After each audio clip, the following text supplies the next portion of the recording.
Familiar ba kayo dun sa isang movie na ang pangalan ay The Curious Case of Benjamin Button? Isang matagal na pelikula na yan. Tungkol yon sa isang fictional character na nung pinanganak siya, mukha siyang matanda. So baby siya pero mukha siyang matanda. Tapos habang tumatanda siya, nagmumukha siyang bata. At hanggang tumanda siya ng tumanda, naging baby siya. At naglaho siya. Yun ay isang fictional character lang, ano? Pero galing yun sa isang totoong sakit ng pangalan ay progeria syndrome. Merong mga pinapanganak na merong abnormalidad na mukhang lolo. Kumbaga parang matanda yung itsura nila. Pero tandaan natin, ito ay sakit. Ito ay hindi normal. Hindi ito yung dapat na mangyari. Dahil ang normal na disenyo ng Diyos, ang buhay ay lumalago, lumalaki. Hindi umuurong kung hindi umuunlad. At ganyan din ang pareho na kalagayan espiritual. Kaya yung magiging serye ng pangangaral natin ngayon, mula ngayong araw ng linggo hanggang sa katapusan ng Sunday ng June ay patungkol sa call to maturity. Ang objective natin dito ay malaman ano yung paraan, ano yung mga paraan ng Diyos para lumago tayo sa pananampalataya, makumbinsi tayo na kailangan nating lumago sa pananampalataya, malaman natin kung ano ang itsura ng paglago sa pananampalataya at maluwalhati natin ang Diyos sa usapin ng Kristiyanong maturidad. Kaya tumayo tayo, babasahin natin ang ating passage mula sa 2 Peter chapter 3 verse 18. 2 Peter chapter 3 verse 18. Pero hayaan yung ulitin kong basahin yung buong context. 2 Peter chapter 3 verse 14. Simulan natin at verse 18 yung kanyang dulo. Pero ang passage natin ay 18 lang. This is the word of the Lord. Therefore, beloved, since you are waiting for this, be diligent to be found in Him, kay Christ, without spot or blemish and at peace, and count the patience of our Lord as salvation, just as our beloved Paul also wrote to you according to the wisdom given to him, as he does in all his letters. Pinapatungkulan niya dito yung ibang letters ni Paul. When he speaks in them of these matters, there are some things in them, sa letters ni Paul, that are hard to understand, which the ignorant and unstable twist to their own destruction, as they do the other scriptures. You therefore, beloved, knowing this beforehand, take care that you are not carried away by the error of the lawless people and lose your own stability. Ito yung passage natin, verse 18. But grow in the grace and knowledge of our Lord and Savior Jesus Christ. To Him be the glory both now and to the day of eternity. Amen. Makaupo na po tayo.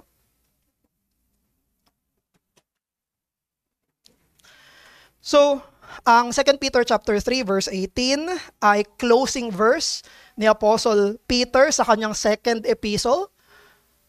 Nagsulat siya dito, 3 chapters lang yung kanyang epistle, ano? Nagsulat siya dito tungkol sa babala, laban doon sa mga false teachers. Marami siyang words against false teachers. Nagbigay rin siya ng word tungkol doon sa mga nagmamak sa second coming ni Christ. Marami daw ang mga minamak, inaalipusta yung katotohanan na darating si Kristo. Ganon din, in-urge niya yung mga believers na readers niya na lumago sa kabanalan at pagkamakadiyos. At ang epistle na to ay hindi nagtapos sa mga warning lang, kung hindi sa final pastoral exhortation. Itong verse 18. In-exhort niya sila bilang pagtatapos na pananalita niya. Ang mismong sinabi ni Apostle Peter ay grow. Grow. Isang utos. Isa itong imperative. Nasa present active imperative ito. Ini-indicate nito na ito'y dapat tuloy-tuloy na nangyayari. Lumago kayo. Lumago ka. The imperative mood stresses this as a command, not a suggestion. Hindi ito, kung gusto mo, lumago ka. Hindi. Lahat ng mga mababasa niya, sinasabihan niya, lumago kayo. Ina-assume nito na normal at necessary yung paglago sa Christian life. Pero ano nga bang ibig sabihin na lumago tayo sa grace? Anong ibig sabihin na lumago sa grasya? Ang ibig sabihin lang nito ay lumago sa pagpapabanal. To grow in sanctification. Sabi nga ni Charles Spurgeon, ang biyaya ng Diyos ay parang isang dagat na walang hangganan yung lalim. Pero kapag may isang tao na nandoon, kahit gaano kalalim yung pagsisid niya, hindi inaalis na pareho pa rin yung lalim ng dagat na yon. It's still infinite. Pero may pinagkaiba kung gaano kalalim yung bawat isa. Biyaya ng Diyos, walang hanggan, pero yung bawat isa ay may kanya-kanyang lalim doon sa biyaya ng Diyos na yon. Ang grace ng Diyos ay walang hanggan, infinite. Pero pag pinag-usapan natin ang maturity, it's about growing in our appreciation and application nung grace na yon sa personal na mga buhay natin. Sabi nga ni John Hill, isang pastor ng particular Baptist church, sabi niya, ang biyaya daw ng Diyos sa atin ay parang isang buto ng mustasa. Yun yung example ni Jesus, no? Buto ng mustasa, kailangan lumago. Sabi niya, ang mga mananampalataya ay una parang sanggol, tapos nagiging bata, tapos nagiging binata, pagkatapos ay magiging matanda, at pagkatapos ay lalago pa. Ang Kristiyanong paglago ay hindi optional. Hebrews chapter 5 verse 12. Ito'y inaasahan. Habang tumatagal, inaasahan mas lumalalim. Habang tumatagal, inaasahan mas lumalago. Ang mga Kristiyano ay kinukumpara sa mga puno. Sila ay dapat na lumalago at nagbubunga. Isaiah 61 verse 3, Hosea chapter 14 verse 5, John chapter 15 verses 1 hanggang 2. Pero, anong itsura ng Christian maturity? What does it look like? Hayaan niyong sagutin ko ito ng isa pang tanong. Paano mo malalaman kung ang isang prutas ay hinog na? Anong itsura ng Christian maturity? Anong itsura ng isang prutas na hinog na?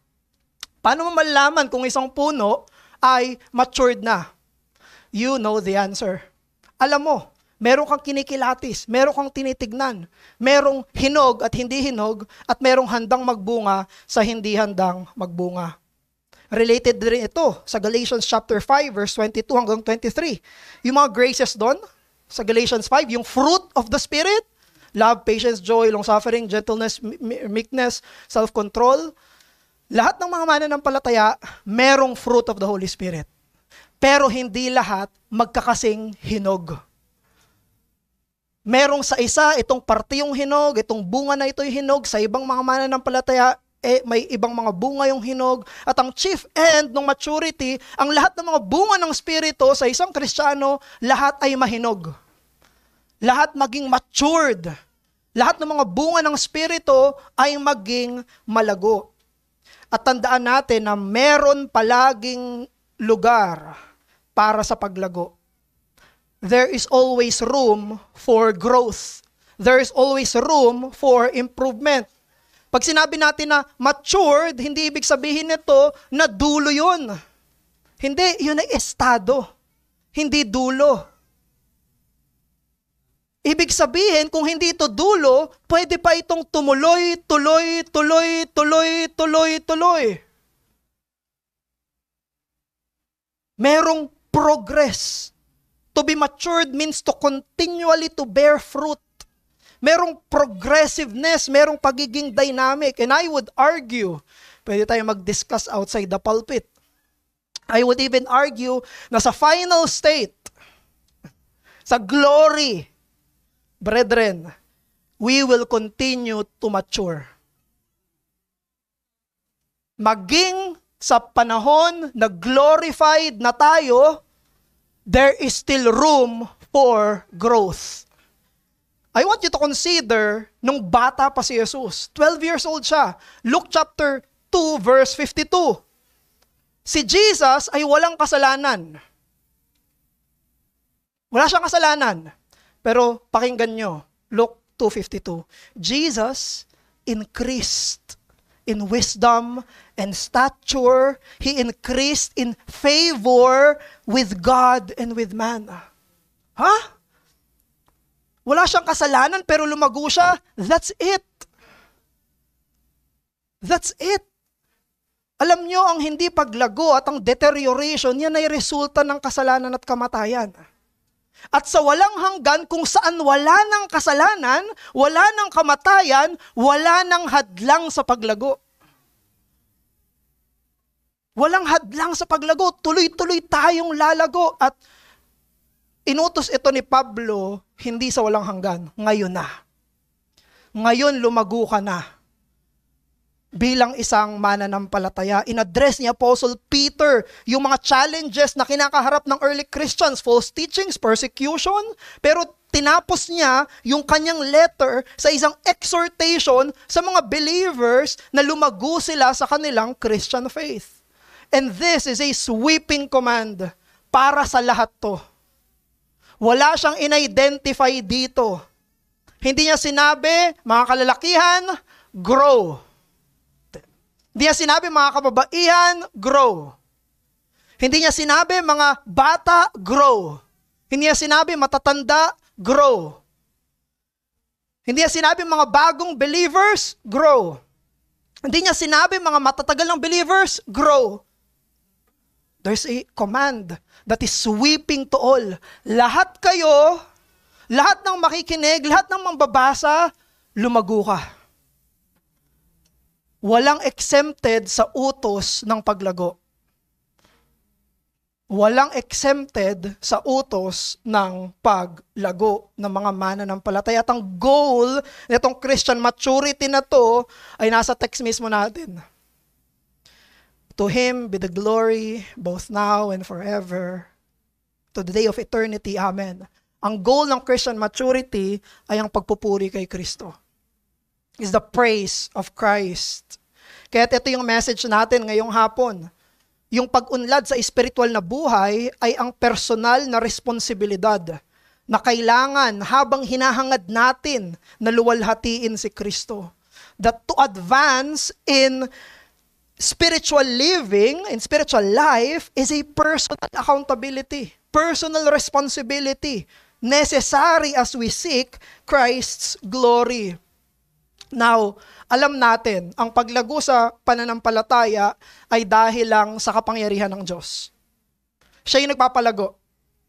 Siya yung may kakayanan. Siya yung may kapangyarihan na magpalago. Pero, inutusan pa rin tayo ng Diyos na isik ito. Siya yung nagpapalago, pero isisik natin ito. It is by the grace of God that we grow. And it is also the command of God to us Christians. Grow.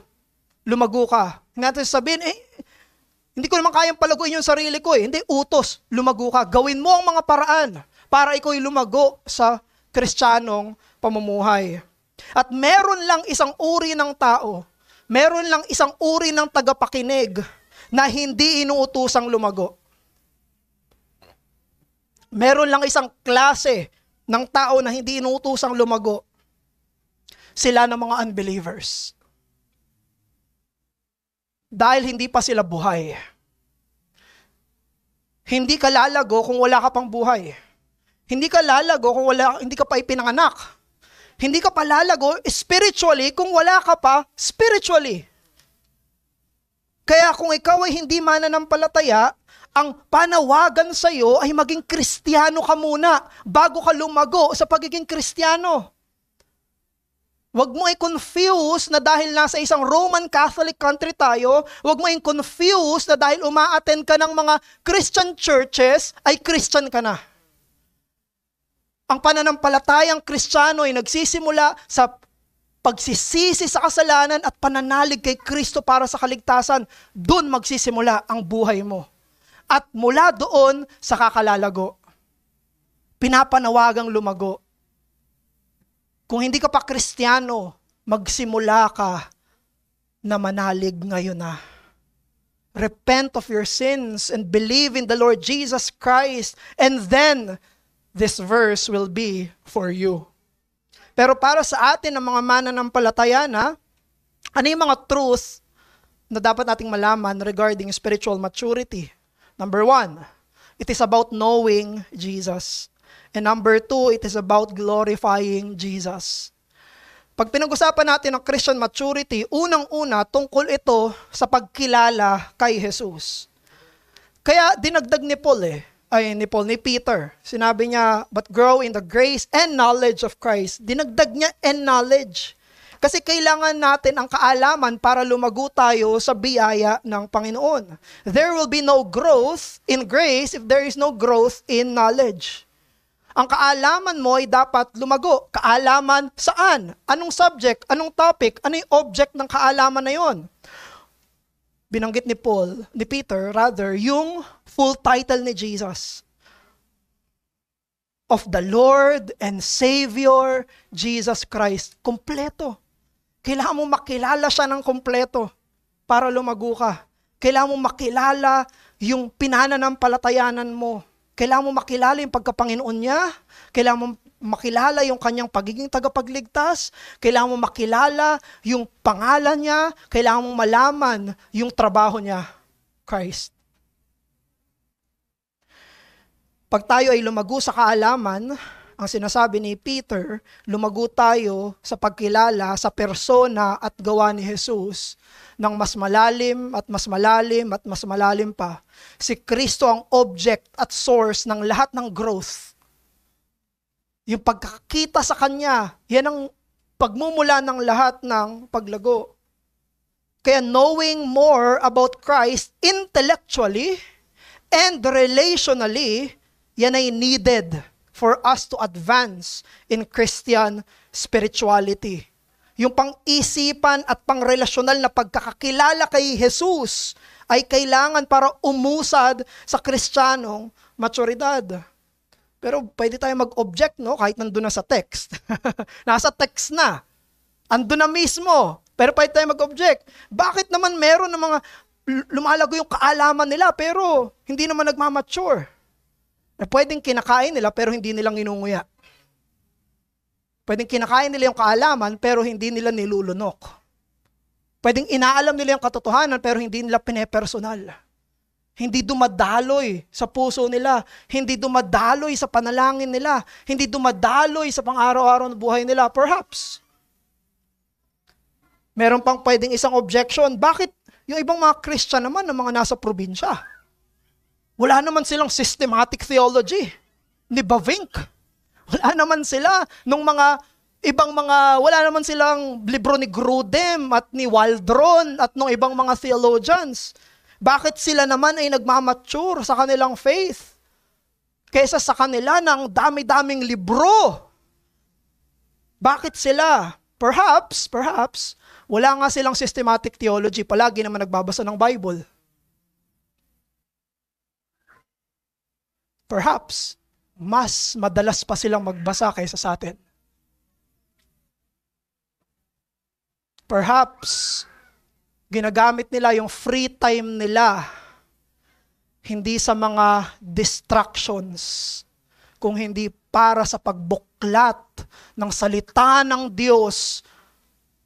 At so, wag nating hamakin ang ating mga kapatid na walang mga makakapal na libro. Perhaps, mas masigasig pa sila sa atin sa pagkilala kay Hesukristo. Huwag nating silang pagbintangan na mas konti ang alam nila. Hindi mo alam yon. Perhaps, mas kilala pa nila si Jesus. Mas kinikilala pa nila ang kanilang tagapagligtas. 2 Corinthians chapter 3 verse 18. And we all with unveiled faces behold the glory of the Lord are being transformed into the same image from one degree of glory to another. Paano daw tayo natatransform? Kapag nakikita natin yung kaluwalhatian ni Jesus. At paano natin nakikita yung kaluwalhatian ni Jesus? The answer is not physically. Hindi natin nakikita yung kaluwalhatian ni Jesus sa isang estatwa. Hindi natin nakikita yung kaluwalhatian ni Jesus sa isang litrato. Alam niyo kung paano natin nakikita yung kaluwalhatian ni Jesus? Kaalaman. By knowledge. Kapag nakikilala pa natin siya, natututo tayo kung sino siya, doon natin nakikita. It's a mental sight. It's our knowledge. By our knowledge, we see the Lord Jesus Christ. Pag magbasa tayo ng Biblia, nakikilala natin si Jesus, doon natin nakikita yung glory niya. Hindi physical ito. Ito yung knowledge-based seeing of the glory of Christ. Kung paano ang kanin, ulam, ang mga prutas, at ang mga gulay ay para sa paglago ng katawan natin, ang kaalaman kay Kristo, ang pagkain para sa mga kaluluwa natin. Ang kaalaman kay Kristo ay pagkain para sa kaluluwa natin. Kailangan natin araw-araw. Kailangan mong kumain palagi ng katotohanan ni Kristo. Kailangan mong kainin ito ng kainin para ikaw lumago sa iyong kaluluwa. At ito'y ilalapat mo sa puso mo, ilalapat mo sa buhay mo, ito'y lulunukin mo bilang isang mananampalataya. Brothers, let your Bible study center on Jesus. Hayaan mo na lahat ng mga pag-aaral mo ay si Jesus ang maging sentro. Kapag mas nakilala mo siya, dun ka lalago sa biyaya. At huwag kang magulat kung hindi ka lumalago, kung pinupuno mo ang isip mo ng mga impormasyon na hindi naman espiritual na nakakatulong. Meron ako isang nabasa na Puritan, di ko lang mahanap. Sabi niya, what the heart loves, the mind will study. Kung ano yung minamahal ng puso, pinag-aaralan ng isip. Hindi totoo na tamad tayo mag-aral. Masipag tayo mag-aral. Pero sa mga gusto lang natin. Masipag ka, masipag ako mag-aral sa mga bagay na gusto natin. Meron kang sinesearch ng sarili mo lang. Meron kang mga binabasa ng sarili mo lang. Meron kang mga hinahagilap, nire-research ng sarili mo lang. Hindi ka lalago sa pananampalataya nang hindi mo binubuksan ang Biblia mo sa bahay at sa iglesia. Dahil ang Biblia ang nagpapahayag kay Kristo sa atin. Kung hindi natin pinapakain ang mga kaluluwa natin ng kaalaman ni Kristo, tayo ay magiging malnourished. 2 Peter 3:18 teaches us that the most worthy use of our minds is for us to fill it with the knowledge of Christ. Nilikha ng Diyos ang isipan, niligtas ng Diyos ang isipan, pinabanal ng Diyos ang isipan, at luluwalhatiin ng Diyos ang isipan para sa purpose na punuin ito ng kaalaman ng tagapagligtas at Panginoon nating si Jesucristo. Thank you, bro. That's why. That's the very purpose. Bakit siya nag-create ng isip? Bakit niya niligtas yung isip? Ba't niya pinapabanal yung isip? Bakit niya i-glorify yung isip? Ang main purpose, Colossians chapter 1, no? Verse 18 ba yun? All things were created through Him and for Him, kay Christ. Kaya kayo binigyan ng utak para punuin mo yan ng kaalaman ni Kristo. Kaya kanya niligtas para punuin mo ang isipan mo ng kaalaman ni Kristo. In eternity, that's the very purpose. Kaya may lalagyan kasi may ilalagay. At ang ilalagay doon ay ang kaalaman sa Panginoong Hesukristo. Let your mental diet be the knowledge of Christ. Huwag mo sayangin ang isipan mo, kapatid. Huwag mo sayangin ang nilikha ng Diyos na isipan mo. Huwag mo sayangin ito sa pagpuno ng mga bagay na hindi naman yun yung dapat nilalagay dyan. Huwag kang maging stagnant sa knowledge mo. Kilalanin mo palalo siya, i-apply mo palalo ang mga truths ni Christ sa iyong buhay. Kilalanin mo kung sino siya at ano yung ginawa niya.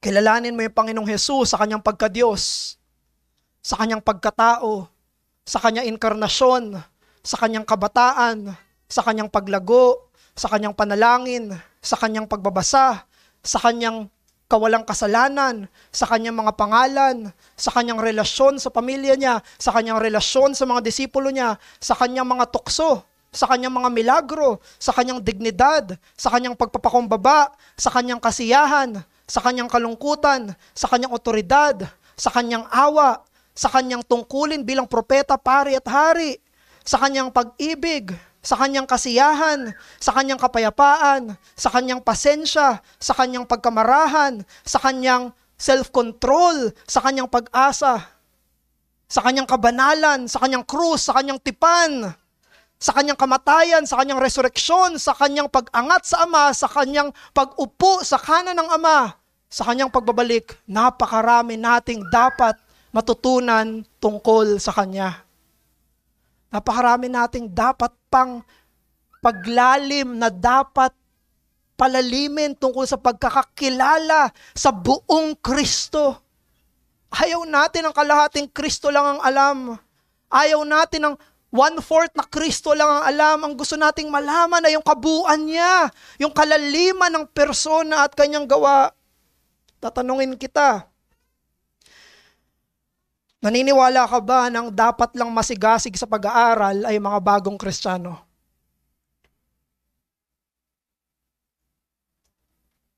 Sila lang ba ang dapat mag-aral patungkol kay Kristo? Ang mga pastor lang ba ang dapat maging masipag sa pag-aaral tungkol kay Kristo? Yung mga mangangaral lang ba ang merong responsibilidad na pag-aralan ng may kasigasigan si Hesukristo? Mga lalaki lang ba ang tinatawag para mag-aral at kilalanin ang Panginoong Hesukristo? Alam nyo, si Apostle Peter, yung mismong sumulat nito, dito mismo sa context, inamin niya na meron pa siyang dapat matutunan. Siya mismo, aminado siya, kailangan niya pang lumago. Dun sa verse 16, sinabi niya, may mga sulat si Apostle Paul na mahirap intindihin. Sabi niya, kailangan ko pang mag-aral Merong mga sulat, binasa niya siguro yung Galatians chapter 4, verse 21 to 31, no? Sabi niya, Apostle Peter, allegory? Hindi ako nag-allegorize, Hirap nito interpret, Mismong si Apostle Peter, ina-admit niya, yung ibang writings ni Apostle Paul, mahirap daw intindihin. Ano yung admission niyo na kailangan niya pang lumago sa kaalaman? At yung sinasabihan niya, si Apostle Paul, na full of wisdom ng Diyos, alam niyo ba nasa kulungan si Apostle Paul, mamamatay na siya. 2 Timothy chapter 4 verse 13. Mamamatay na si Apostle Paul, nasa kulungan siya, alam niyo yung request niya?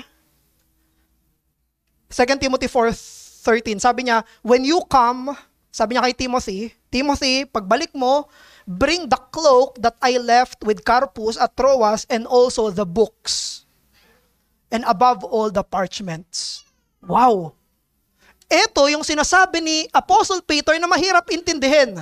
Ibig sabihin, punong-puno na siya ng wisdom ng Diyos. Tapos, itong tao na punong-puno na ng wisdom ng Diyos, nasa kulungan, sabi niya, mukhang kailangan ko pa magbasa.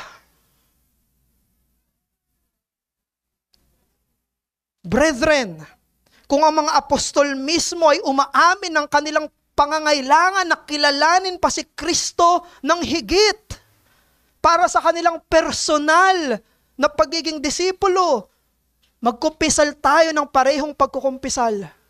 Katulad ni Pedro, sabihin natin, merong mga katotohanan na nahihirapan pa akong intindihin. At katulad ni Pablo, sabihin din natin, dalhin mo sa akin yung mga libro.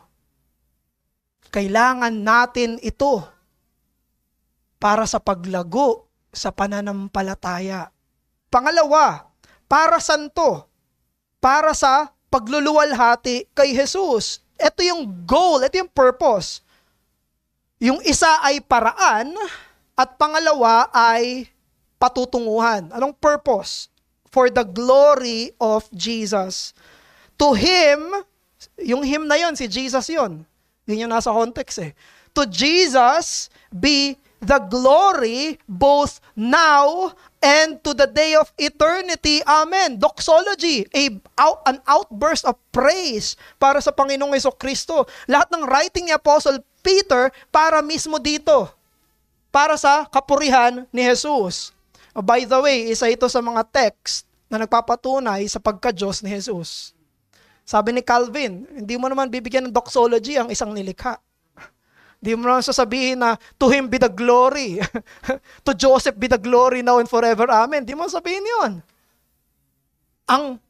Sa angels, hindi. Sa Panginoong Hesukristo. At ang Panginoong Hesukristo, sabi ni Calvin, itong text na to ay nagpapatunay ng kanyang pagka-Diyos. Pero, ang point, anong goal ng spiritual maturity? To honor and exalt Christ. Para yun sa kapurihan ni Jesus. Ang tugatog na layunin ng espiritual na paglago ay ang karangalan at pagtatanghal kay Kristo. Ang highest purpose ng maturity ay doxology. That's it. Worship. Ba't gusto mo lumago? Para sa worship. Para sa glory ni Christ. Merong mga makasalanan kasing motibo eh. Kung bakit gustong lumago ng isang mananampalataya. Marami yan na mga maling motibo, makasalanang motibo. For example, self-righteousness. Gusto ko mas matured ako para mas tama ako kaysa iba. So, kailangan, ginugol ko yung maturity para mas tama ako, para mas righteous ako kaysa sa iba. Pwede rin naman na self-exaltation para maitaas ko yung sarili ko. Kasi pag mas matured ako, mas mataas ako sa iba. Mas pwede ko silang tignan na mababa. Maling motive yan, ano? Ano pa? To avoid suffering. Pwede magkaroon ng misconception. Pag mas matured na ako, mas hindi na ako paparusahan ng Diyos. Mas less na yung sufferings ko. Mali na naman. Mali na naman na pag-iisip. Mali pang theology. Iniisip rin ng iba, mas ma-earn nila yung favor ng Diyos. Pwede nilang sabihin na hindi. Mas matutuwa yung Diyos sa akin. Para dito. Yung iba naman ay for competition. Kasi gusto ko, nasa unahan palagi ako. Hindi ako nauungusan. Ayoko ng number 2 ako. Gusto ko number 1. Sa maturity. So, may nabasa kami ni Pastor Erdy before, hindi ko na maalala eh. May isang tao na ayaw mag-join ng church. Kay Mark Dever yata na book yun. May isang lalaki na ayaw niya mag-join ng church kasi sabi niya, pag nag-join siya ng church, may hinder daw yung spiritual growth niya. Sabi niya, papabagali lang ako yun. Pag ako lang mag-isa, mas mabilis ako sa faith. So, mga maling motive, ano? Pero, meron din na mga tamang motive, pero secondary. Tamang motive, pero secondary. For example, to be useful in the kingdom of God and to have a good testimony. Yun ay mabubuting dahilan para lumago tayo spiritually.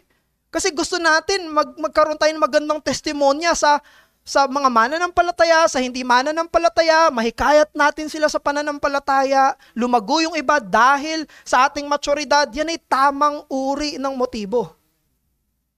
Meron din naman na pagiging kagamit-gamit sa kaharian, mas matured ka, mas magiging useful ka talaga sa kingdom ni Christ. Pero alalahanin natin na ang mga motibong yan ay pangalawa lang. Ang pinakamataas na motibo ay ang kaluwalhatian ni Kristo. It's always the glory of God. It's always the glory of Christ. Ang pinakatuktok na motibo bakit gusto mong lumago ay dahil ngingiti ang iyong Panginoon. Dahil naluluwalhati siya, masisiyahan siya sa ating maturidad. Sabi nga ni Thomas Watson, isang commendation sa isang magsasaka kapag nakikita niya yung mga tanim niya namumunga. Masisiyahan yung John chapter 15, no? Allusion. Ganon din, it is the praise and honor of God when we thrive in grace. Nasisiyahan ng Diyos sa paglago ng mga mananampalataya. Kaya't Kristiyano, hayaan mo na yung motive mo sa pag-desire ng Christian maturity ay yung glory ni Christ. Yun dapat ang motive mo. Highest motive, peak motive. Kapag lumago ka sa pananampalataya, mas maluluwalhati mo ang Diyos. Pag lumago ka sa pananampalataya, makikita ng ibang Kristiyano yung paglago mo at luluwalhatiin din nila yung Diyos. Kapag lumago ka sa pananampalataya, si Kristo ay nasisiyahan.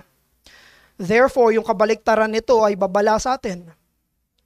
Ang lukewarmness at spiritual stagnancy ay hindi nakakaluwalhati kay Jesus.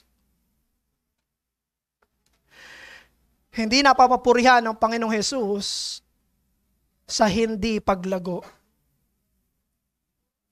Isa itong maging babala sa atin. Pero tayo naman na lumalago pero hindi kasing bilis ng inaasahan natin. Lumalago pero hindi kasing tulin ng gusto natin.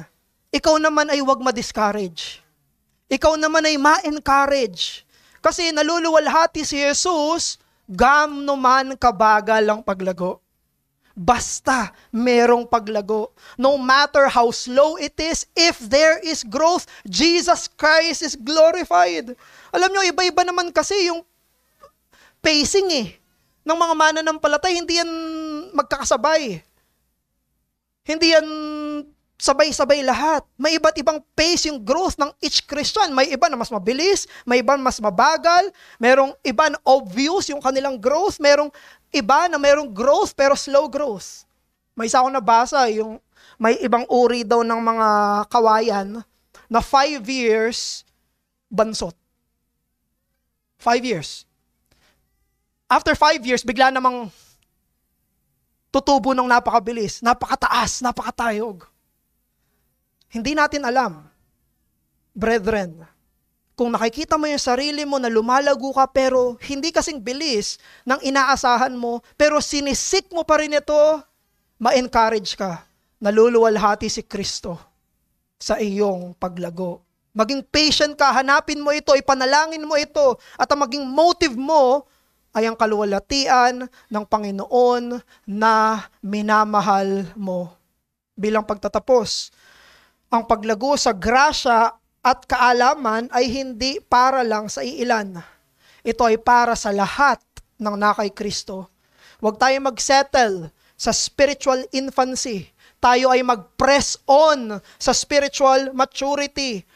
Gustuhin natin na tayo lumago, hindi para sa sarili nating pangalan, kundi pangalan para sa pangalan ni Jesus na siyang dapat purihin ngayon at sa walang hanggan. Amen. Aming Ama, maraming salamat po sa inyong banal na salita at tulungan niyo kami, O Diyos, na kami ay magkaroon ng conviction ng banal na spirito. Hayaan niyo po na pakinggan namin ang inyong kalabit, ang inyong tinig, na kami ay magsumikap para sa aming espiritual na paglago at kami ay umasa sa iyo. Kami umasa sa iyo, O Diyos. Sumandal kami sa iyo habang ito ay inaasam namin. Huwag niyo po kami hayaan na kami pabaliktad sa aming pagtagal sa pagkakristyano. Tulungan niyo kami na hindi maging paatras kung hindi pasulong. Tulungan niyo kami na palago sa aming pananampalataya. Hinihiling namin ito, O Diyos, dahil ikaw lang ang pwede magbigay nito. We cannot grow ourselves. We depend on you and your grace. In the name of our Lord and Savior, Jesus Christ. Amen.